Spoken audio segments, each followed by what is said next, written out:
ഉറക്കം ശരിയായ രൂപത്തിൽ നടക്കാത്തത്. ഇന്നി അതവക്കലു ഇലൈക, അല്ലാഹുവേ നിശ്ചയം ഞാൻ നിന്നെ പരമേൽപ്പിച്ചിരിക്കുന്നു. വമൻ യതവക്കലിൽ മുതവക്കലൂൻ. ഖുർആൻ. ആരെങ്കിലും ഒരാൾ അല്ലാഹുവിനെ അവന്റെ കാര്യത്തെ പരമേൽപ്പിച്ചാൽ അല്ലാഹു അവന്റെ കാര്യം ഏറ്റെടുത്തിരിക്കുന്നു. അവൻ ഭാരമേറ്റെടുക്കപ്പെട്ടവനാണ്. ഒരു കാര്യം കൂടി പറയട്ടെ ലളിതമായിട്ട്. നമ്മളിൽ പലരും വിചാരിക്കുന്നത്, എല്ലാവരും ഒന്ന് ശ്രദ്ധിച്ച, എല്ലാവരും ഒന്ന് ഇവിടെ ശ്രദ്ധിക്കും. നമ്മളിൽ പലരും വിചാരിക്കുന്നത് അവനവന്റെ കാര്യം അവനവൻ തന്നെയാണ് നടത്തുന്നത്. ഞാനാണ് എൻ്റെ കാര്യം നടത്തുന്നത്. മനസ്സിലായിട്ടില്ല? ഞാനാണ് എൻ്റെ കാര്യം നടത്തുന്നത്. മനസ്സിലായിട്ടില്ല നിങ്ങൾക്ക്? എൻ്റെ എല്ലാ കാര്യവും ഞാൻ തന്നെയാണ് നടത്തുന്നത്. എൻ്റെ കഴിവ് കൊണ്ടാണ് എൻ്റെ എല്ലാ കാര്യവും നടന്നു പോകുന്നത്. ഇത് അപകടമാണ്. ഞാനല്ല എൻ്റെ കാര്യം നടത്തുന്നത്. അതുകൊണ്ടല്ലേ മഹത്തുക്കൾ പഠിപ്പിച്ചത് ലാ ഹൗല വലാ ഖുവത ഇല്ലാ ബില്ലാഹിൽ അലിയിൽ അലീം. ഒരു ദിവസം 99 തവണ ചൊല്ലുന്നവർക്ക് ശാരീരിക മാനസിക അസുഖങ്ങൾ പിടികൂടില്ലെന്ന് പഠിപ്പിച്ചെന്തുകൊണ്ടാ? ലാ ഹൗല വലാ ഖുവത ഇല്ലാ ബില്ലാഹിൽ അലിയിൽ അലീം. എത്ര എളുപ്പമുള്ള ദിക്റാണ്. മനസ്സിനെ ശാന്തമാക്കുന്ന ദിക്റ്, ഹൃദയത്തിന്റെ പ്രവർത്തനത്തെ, റിതം ഓഫ് ഹാർട്ട്, ഹൃദയത്തിന്റെ താളം, റിതം ഓഫ് ഹാർട്ട്, ഹൃദയത്തിന്റെ താളത്തെ കൃത്യമാക്കുന്ന ദുആ ലാ ഹൗല വലാ ഖുവത. ഇത് അറിയാമായിരുന്നില്ലേ?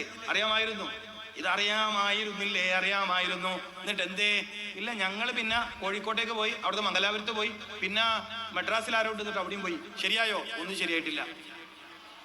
വല്ലതും ശരിയാവോ? ഒന്നും ശരിയാവാനും പോകുന്നില്ല. കാരണം അനുഭവത്തിൽ ഇന്നേ വരെ ഒന്നും ശരിയായതായിട്ട് അനുഭവത്തിലില്ല. രോഗം ഒന്നല്ലേ തുടങ്ങിയത്? എൻ്റെ മുഅ്മിനീങ്ങളെ, എൻ്റെ അടുത്ത ചോദ്യം വന്നിരിക്കുന്നു. നിങ്ങൾക്ക് രോഗം ഒന്നല്ലേ തുടങ്ങിയത്? ഇപ്പൊ എത്ര രോഗമുണ്ട്? തുടക്കത്തിൽ ഒറ്റ രോഗമായിരുന്നു. നിങ്ങൾ വിചാരിച്ചത് ഇത് ഡോക്ടർ ശരിയാക്കി തരുമെന്നാണ്. അല്ലാന്ന് പറയും. നിങ്ങളിൽ പലർക്കും തുടക്കത്തിൽ ഒരു രോഗമായിരുന്നു. നിങ്ങളുടെ വിശ്വാസം ഡോക്ടർ ശരിപ്പെടുത്തുമെന്നായിരുന്നു. എന്നിട്ടോ 5 കൊല്ലത്തോളം അയാളുടെ പിറകെ കൂടി ഇപ്പൊ എത്ര സൂക്കേട്? അത്രയൊന്നുമില്ല, ഒരു 9ഓളം സൂക്കേടായി ഉണ്ട്.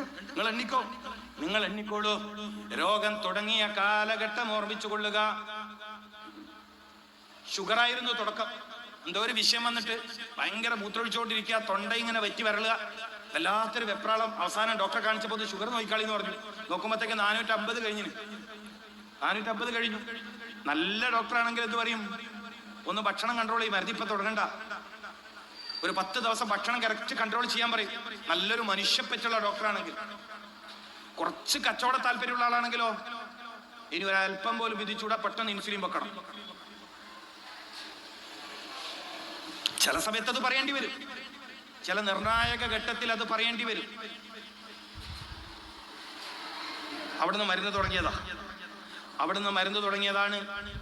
5-6 കൊല്ലം കഴിഞ്ഞപ്പോൾ കിതപ്പ് വരാൻ തുടങ്ങി, കൈകാലുകളിൽ തെരിപ്പ് വരാൻ തുടങ്ങി. ഗുളികയിൽ തുടങ്ങിയത് ഇൻസുലിനിലേക്ക് എത്തി. ഇൻസുലിൻ 5, 10 12 തുടങ്ങിയത് 30 അടിക്കാൻ തുടങ്ങി.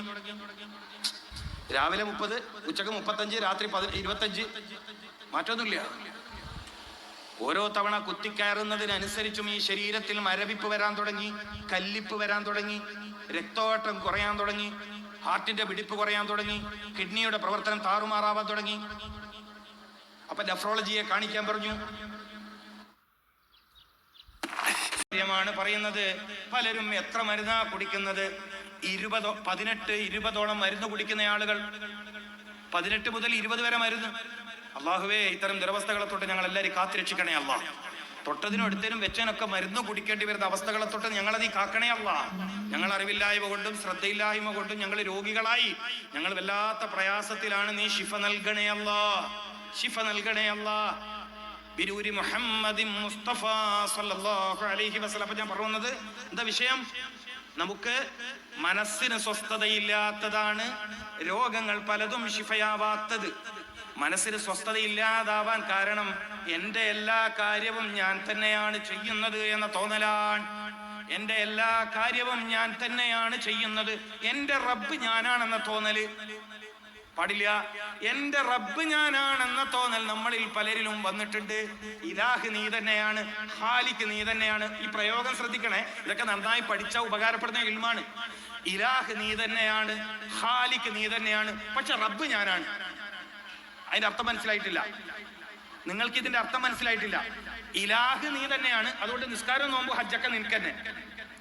ഖാലിഖോ എന്നെ പഠിച്ചതോ നീ തന്നെ, അതുകൊണ്ട് പഠിച്ചോനെ എന്നൊക്കെ വിളിക്കും. പക്ഷെ റബ്ബ് എന്താ അർത്ഥം? പരിപാലനം, ശരീരത്തിന്റെ പരിപാലനം. റബ്ബെന്ന് പറഞ്ഞാൽ അതിന്റെ അർത്ഥം എന്താണ്? പരിപാലനം, പരിപാലിക്കുന്നവൻ, കേടുപാട് തീർക്കുന്നവൻ. അർത്ഥം അങ്ങനല്ലേ? ന്യൂനത ഇല്ലാണ്ടാക്കുന്നവൻ. എന്താ റബ്ബിന്റെ അർത്ഥം? ന്യൂനത ഇല്ലാണ്ടാക്കുന്നവൻ. എന്തിന്റെ ന്യൂനത? പറയ്, എന്തിന്റെ ന്യൂനത? വല്ല ഷൈഇനും, വല്ല വസ്തുവിനും ന്യൂനത വന്നു പോയാൽ, കുറവ് വന്നു പോയാൽ, ഒരു രോഗി പഠിക്കേണ്ട വിഷയമാണിത്. വല്ല വസ്തുവിനും ഒരു ന്യൂനത വന്നു പോയാൽ എന്ന് വെച്ചാൽ കണ്ണിന്റെ കാഴ്ച കമ്മിയായാൽ, ചെവിയുടെ കേൾവി കുറഞ്ഞാൽ, ഹൃദയത്തിന്റെ പ്രവർത്തനം കുറഞ്ഞാൽ, കരളിന്റെ പ്രവർത്തനം കുറഞ്ഞാൽ, കിഡ്നിയുടെ പ്രവർത്തനം കുറഞ്ഞാൽ ന്യൂനതയാണ്. അപ്പൊ ന്യൂനത ആരാ പരിഹരിക്കേണ്ടത്? ഒരു വസ്തുവിന്റെ ന്യൂനതയെ ഘട്ടം ഘട്ടമായി പരിഹരിച്ചുകൊണ്ട് അതിന്റെ പരിപൂർണതയിലേക്ക് എത്തിക്കുന്നവൻ എന്നാണ് റബ്ബിന്റെ അർത്ഥം. റബ്ബ് എന്നതിന്റെ, അപ്പൊ രോഗി അള്ളാഹ് എന്താ വിളിക്കേണ്ടത്? യാ അല്ലാന്ന് വിളിക്കണോ, യാ റബ്ബി എന്ന് വിളിക്കണോ? യാ റബ്ബന, യാ റബ്ബി എന്ന് വിളിക്കണം. ഒരു രോഗി അള്ളാഹുവിനെ ഏറ്റവും കൂടുതൽ വിളിക്കേണ്ടത് റബ്ബന. ആ രൂപത്തിലാണ് അന്ത റബ്ബി, അന്ത റബ്ബി എന്ന രൂപത്തിലാണ് അള്ളാഹനെ വിളിക്കേണ്ടത്.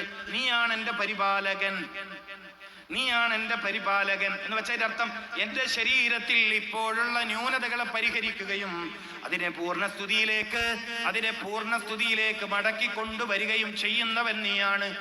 അന്ത റബ്ബി വഅന അബ്ദുക, അന്ത റബ്ബി വഅന അബ്ദുക. ഈ ബോധം ഒരു മനുഷ്യനിൽ വന്നാൽ അയാളുടെ രോഗം ശിഫയാവാൻ എളുപ്പമാണ്. രോഗം ശിഫയാവാൻ എളുപ്പമാകുന്ന ഒരു വഴിയാണ് പറഞ്ഞത്. അന്ത റബ്ബി വഅന അബ്ദുക, ഞാൻ നിന്റെ അടിമയാണ്, നീ എൻ്റെ രക്ഷിതാവാൻ എന്ന് വെച്ചാൽ അതിന്റെ അർത്ഥം എന്താ? അതിന്റെ അർത്ഥം എന്താണ്? എൻ്റെ ശരീരത്തിന് പിടികൂടിയ പ്രയാസത്തെ ഘട്ടം ഘട്ടമായി നീക്കി തരുന്നവൻ നീയാണ്. അള്ളാഹു അങ്ങനെ ചിന്തിക്കാൻ നമുക്ക് തൗഫീക്ക് തരട്ടെ. അള്ളാഹു അങ്ങനെ ചിന്തിക്കാൻ നമുക്ക് തൗഫീക്ക് നൽകട്ടെ.